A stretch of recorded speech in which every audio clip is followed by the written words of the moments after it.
Continuing on with chapter 14, Calvin's big decision. It was Calvin's birthday.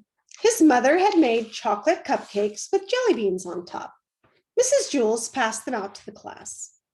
"Hey, Dana," said Leslie, "I'll trade you my black jelly bean for your red one." "Okay," said Dana. Everyone traded jelly beans. That was the most fun part of the party. Bibi was very excited. Tell everybody what you're getting for your birthday, Calvin, she said. "I don't know," Calvin muttered as he stared at his yellow jelly bean.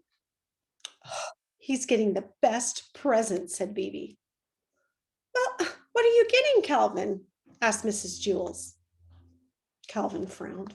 "I don't know," he griped. I know what it is, but I don't know what it is." "Huh?" asked Jason. "See, I usually get toys," Calvin tried to explain, "but they always break or get lost or something happens to them. But this year, I'm getting something I'll never lose. I'll have it for the rest of my life." "What is it?" asked Terrence. "A tattoo," said Calvin. "Ooh, how neat!" exclaimed Mauricia. Everyone thought it was a great present.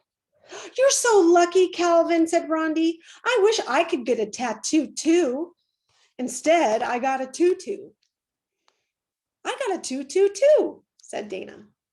"My parents won't let me get a tattoo," complained John. "My parents wouldn't let me get one either," said Calvin. "Then for my birthday, they said I could get one. But now I can't decide what to get. My dad's taking me to the tattoo parlor after school today. I just can't make up my mind." "Get a snake," said Stephen.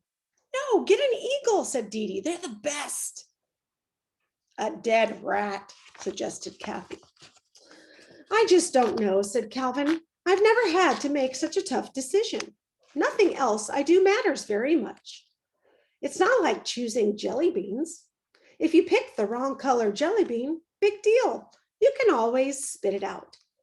But once you get a tattoo, you can't change your mind. You can't erase tattoos. Whatever I get, I'll have for the rest of my life." "Where are you going to put the tattoo?" asked Allison. Calvin threw up his hands. "I don't know." "Oh, you should put it on your arm," said Myron. "That's the best place for tattoos." "You're crazy, Myron," said Todd. "Put it on your chest." "I know where you should put it," said Dana, "but I can't say." She giggled like a maniac. Then she whispered it in Jenny's ear, and Jenny giggled too. All day, everyone had lots of suggestions for Calvin. They told him what kind of tattoo he should get and where he should put it. A rainbow on his forehead, a flower on his cheek, an anchor on his arm. It was easy for the others to make suggestions. They wouldn't have to live with it for the rest of their lives. "I just don't know," Calvin repeated over and over again. Bibi drew a lot of pictures for him in case he wanted to choose one of those. She drew lions, tigers, buffaloes, and butterflies.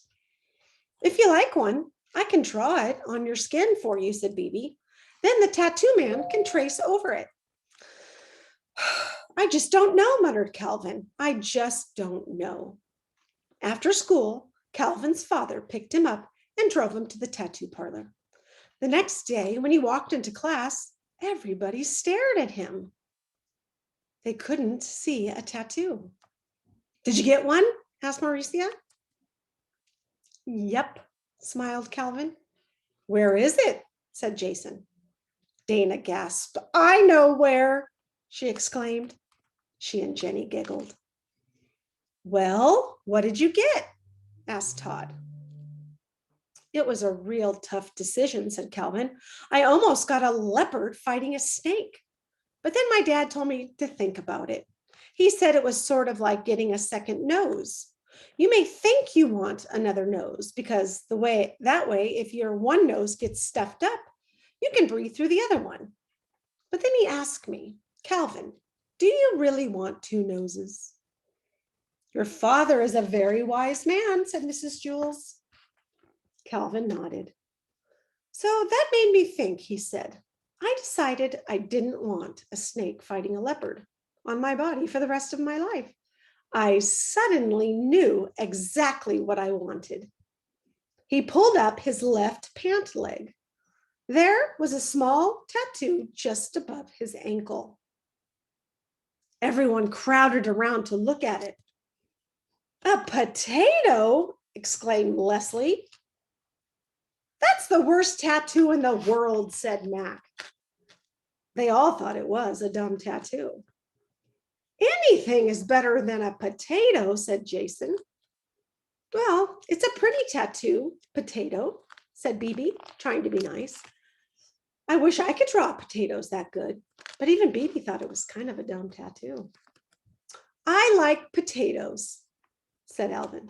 Well, I would hope so, said Mrs. Jules. Calvin could tell Mrs. Jules didn't like his tattoo either.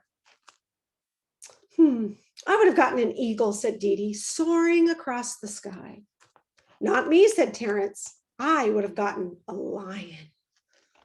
I would have gotten a kangaroo, said Leslie. All day, everyone told Calvin what they would have gotten. A fire-breathing dragon, a lightning bolt, a creature from outer space. None of them said they would have gotten a potato. None of them thought that was a good idea. But Calvin knew better. He knew it was easy for his friends to say what they would have gotten because they really hadn't had to choose. He was the only one who really knew what it was like to pick a tattoo. Even Mrs. Jules didn't know that. He smiled at his potato. He smiled again. It made him happy. He was sure he had made the right choice. At least, he was pretty sure. So I do have a tattoo that you guys might be able to see. Let me see. It's upside down, but it says believe with a pink ribbon. And that's because I fought breast cancer, and I'm very proud to say I'm a breast cancer survivor. So mine has meaning, unlike a potato.